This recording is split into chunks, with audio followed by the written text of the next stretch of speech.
کوشش کریں کہ اختلافی مسائل سے بچیں اور اس میں جھگڑے نہیں اور اس کو بہت ایشو نہیں بنائیں. خاص طور پر ہمارے ہاں جس موضوع پہ بہت رمضان میں جھگڑا ہوتا ہے وہ تراویح کی تعداد ہے. اس میں آپ لوگوں کو ان کی سہولت پہ چھوڑ دیں, ان کا پیچھا نہ کریں کہ وہ اتنی پڑھیں یا اتنی پڑھیں. یہ ایسی چیزیں نہیں ہیں کہ جس پر ہم آپس میں دل برے کریں اور مسلمانوں کی اجتماعیت میں خلل آئے اور ایک دوسرے پر حرف اٹھائیں, کیونکہ یہ تقویٰ کے خلاف ہے. کیوں کہا گیا کہ جو کوئی روزے میں ہو تو اسے کیا کرنا چاہیے, اسے شور شرابے اور لڑائی جھگڑے سے پرہیز کرنا چاہیے, اور اگر کوئی اس سے لڑنے جھگڑنے کو آئے تو فَلْيَقُلْ إِنِّ امْرُؤٌ صَائِمٌ, کہ میں تو روزے سے ہوں, میں تو اس پہ بحث نہیں کر سکتا, میں جھگڑا نہیں کر سکتا, جو تمہارا دل چاہتا ہے وہ تم کر سکتے ہو. بنیادی طور پر جو نبی صلی اللہ علیہ وسلم کی سنت سے جو چیز ثابت ہے کہ رمضان اور غیر رمضان میں آپ جو تھے وہ 8 رکعت پڑھتے تھے, لیکن زیادہ نفلوں کے اوپر کوئی قید نہیں.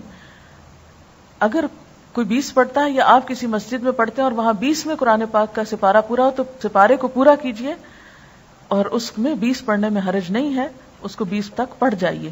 یعنی یہ ایسی چیزوں میں سے نہیں ہے کہ جو حرام حلال کے دائرے میں آتی ہیں یا نعوذ باللہ کسی بدعت اور اس میں آتی ہیں. اس میں بنیادی طور پر بات یہ ہے, صرف اتنا سا فرق ہے کہ بعض لوگوں کے نزدیک نبی صلی اللہ علیہ وسلم کی سنت 8 ہی تھی, اور اگر کوئی زیادہ پڑھنا چاہے تو اس پر کوئی اعتراض نہیں. تو اس میں یہ ہے کہ اگر آپ کسی ایسی مسجد میں ہیں کہ جہاں پر 8 پڑھ رہے ہیں اور سپارہ وہاں مکمل ہو گیا ہے, تو اس میں آپ یہ نہ سمجھے کہ ہم گناہگار ہو رہے ہیں. ان میں کیا ہوتا ہے کہ قیام لمبا ہو جاتا ہے. نبی صلی اللہ علیہ وسلم کے زمانے میں یہ قیام اللیل ہی تھا, یعنی رات کی نماز تھی.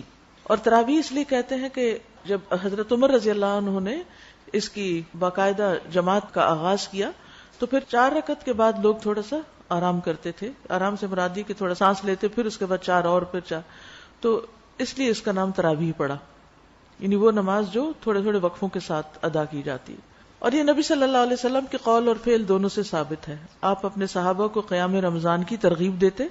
تراویح جماعت کے ساتھ پڑھنا زیادہ افضل ہے.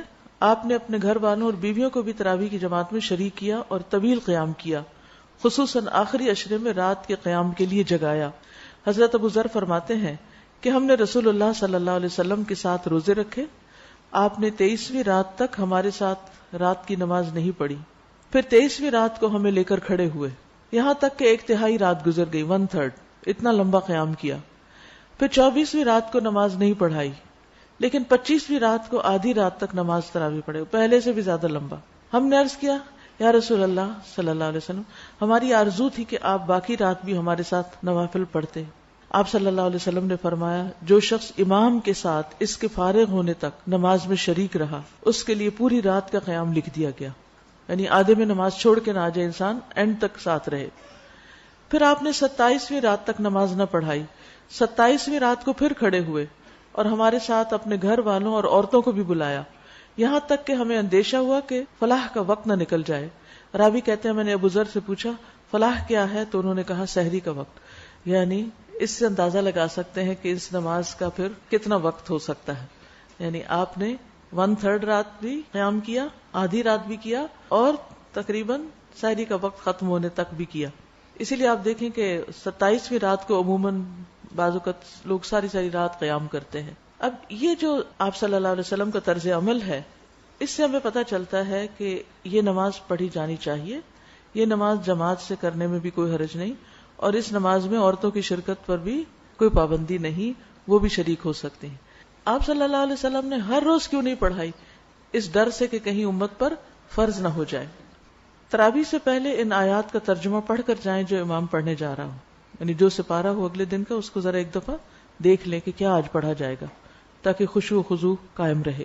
نمازوں میں صرف نوافل کی تعداد پر نہیں بلکہ دل کی کیفیت اور خشوع پر بھی خاص توجہ دیں.